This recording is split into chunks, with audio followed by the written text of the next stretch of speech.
Bapak Ibu Saudara-saudari, salam jumpa kembali bersama saya di Melangkah Bersama Sang Sabda. Mari kita berlangkah bersama Dia, merenungkan Sabda Allah untuk menghayati hidup keberimanan kita. Kita memulainya dengan membaca dari Sabda Allah dan mendengarkannya. Sekali peristiwa menjelang kepergian Yesus ke Yerusalem, datanglah ibu Zebedeus serta anak-anaknya kepada Yesus. Lalu sujud di hadapannya untuk meminta sesuatu. Kata Yesus, "Apa yang kau kehendaki?" Jawab ibu itu, "Berilah perintah supaya kedua anakku ini kelak boleh duduk di dalam kerajaanmu, yang seorang di sebelah kananmu dan yang seorang lagi di sebelah kirimu." Tetapi Yesus menjawab, "Kamu tidak tahu apa yang kamu minta. Dapatkah kamu meminum cawan yang harus kuminum?" Kata mereka kepadanya, "Kami dapat." Yesus berkata kepada mereka, "Cawanku memang akan kamu minum, tetapi hal duduk di sebelah kananku atau di sebelah kiriku, aku tidak berhak memberikannya. Itu akan diberikan kepada orang-orang bagi siapa Bapakku telah menyediakannya." Mendengar itu marahlah ke-10 murid yang lain kepada kedua bersaudara itu. Tetapi Yesus memanggil mereka lalu berkata, "Kamu tahu bahwa pemerintah bangsa-bangsa memerintah rakyatnya dengan tangan besi, dan pembesar-pembesar menjalankan kuasanya dengan keras atas mereka. Tidaklah demikian di antara kamu. Barang siapa ingin menjadi besar di antara kamu, hendaklah ia menjadi pelayanmu. Dan barang siapa ingin menjadi terkemuka di antara kamu, hendaklah ia menjadi hambamu. Sama seperti Anak Manusia, ia datang bukan untuk dilayani, melainkan untuk melayani, dan untuk memberikan nyawanya menjadi tebusan bagi banyak orang." Demikianlah Injil Tuhan. Terpujilah Kristus. Tuhan Yesus, Engkaulah arah, jalan, dan tujuan hidup kami. Sertalah kami dalam melakukan tugas pelayanan kami, agar kami tidak mencari kedudukan dan pemuasan diri, melainkan tulus mewartakan karya cinta kasih-Mu. Semoga Santo Yakobus, Rasul, menginspirasi kami setiap waktu untuk mengambil bagian dalam evangelisasi gereja-Mu kini, dan kami mempersembahkan mereka yang terinfeksi virus corona dan telah meninggal, juga mereka yang meninggal karena penyakit lainnya. Selamatkanlah mereka ya Tuhan. Dan bagi mereka yang terinfeksi dan sedang dirawat, semoga mereka pulih lagi. Kami bersukacita bersama saudara-saudari kami yang berulang tahun pada hari ini. Rahmatilah mereka dengan kurnia cinta-Mu, kuatkan mereka, semoga mereka sehat selalu dan sukses dalam setiap usaha dan karya mereka. Demi Kristus Tuhan dan pengantara kami. Amin.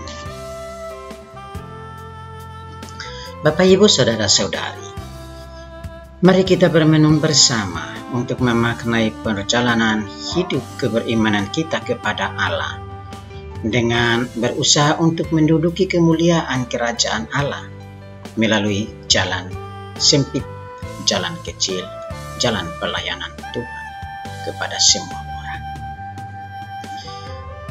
Hari ini gereja merayakan pesta Santo Yakobus Rasul, salah seorang rasul dari 12 rasul Yesus.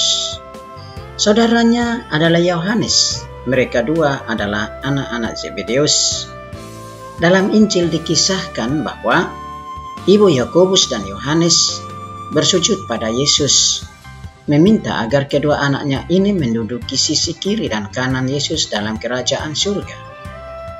Ini permintaan berani dan mengagumkan. Tapi apakah mereka mengerti tentang permintaan itu? Yesus berkata, "Kamu tidak tahu apa yang kamu minta."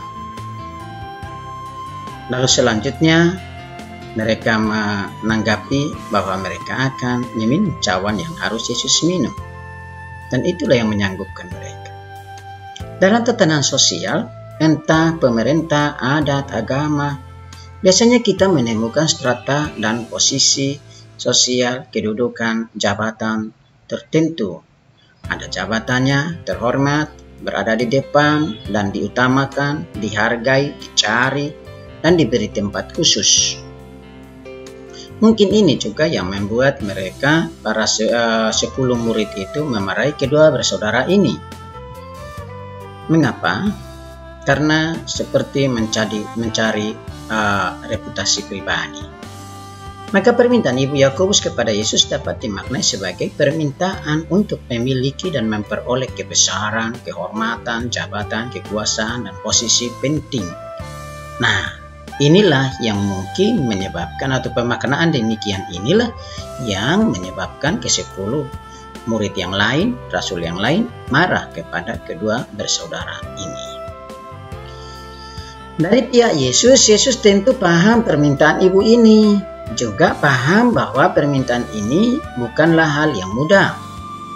Sebab menjadi yang besar dan dihormati dalam kerajaan Allah ukurannya bukan strata sosial masyarakat, bukan strata sosial yang di atas, atau bukan siapa hebat mencari muka.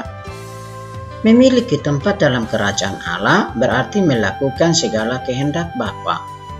Meminum cawan yang harus diminum Yesus dan menjadi terkecil, yaitu pelayan bagi semua orang. Siapa sanggup? Nah, ini pertanyaan menantang. Ayo, sebagai pengikut Kristus, mau tak mau, kita harus bisa melakukannya. Mengapa? Ya, supaya jangan dalam doa-doa banyak kita meminta kepada Tuhan untuk memberi, untuk memperhatikan, melayani, dan mengabulkan kebutuhan, permohonan, dan segala niat kita. Bahkan sering kita mohon supaya Tuhan mendengarkan keluh kesah dan memberikan kelegaan kepada kita. Sah-sah saja. Namun, bisa jadi kita lupa untuk bersyukur atas segala kebaikan dan rahmat anugerah yang diberikannya. Mari kita periksa diri masing-masing. Dengan kata lain, kita tidak merunduk dan merendah pada Tuhan, menjadi pelayan yang terkecil dan siap melakukan kehendak Allah. Padahal sementara itu, kita mau menjadi yang terbesar dan mau duduk di sisi Yesus dalam kerajaannya. Memang Yakobus lalu kemudian menjadi ia memberi, memang akhirnya meminum cawan yang sama dengan Yesus. Ia menjadi pelayan yang setia dan menjadi hamba Tuhan yang melakukan kehendak Bapa dan mewartakan kebenaran sabda. Dan itu jugalah yang menghantar dia pada kemuliaan melalui mahkota kemartiran di tangan pemerintahan Raja Herodes. Yakobus menjadi martir Kristus. Ia menghadapi maut, meminum cawan Yesus untuk menjadi yang terbesar dalam nama Tuhan. Tidak mudah kan? Tapi cepat takut. Kalau Yesus telah lebih dahulu menangkap dan merangkul kita.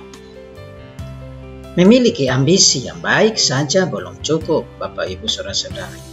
Bahkan tahu kepada siapa kita berharap dan memohon agar ambisi itu dapat dipenuhi pun belum cukup. Jalan Tuhan harus pula menjadi jalan para murid.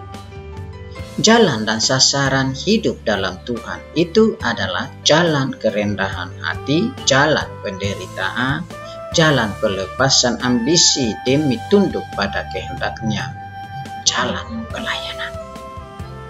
Maka untuk menjadi besar, untuk menjadi yang terdepan, kita harus bisa menjadi yang kecil. Bukan untuk dilayani, tetapi untuk melayani. Ambisi yang benar adalah tekad untuk tidak mengejar yang lain kecuali dalam kerendahan hati dan pelayanan, memikul kuk bersama Kristus.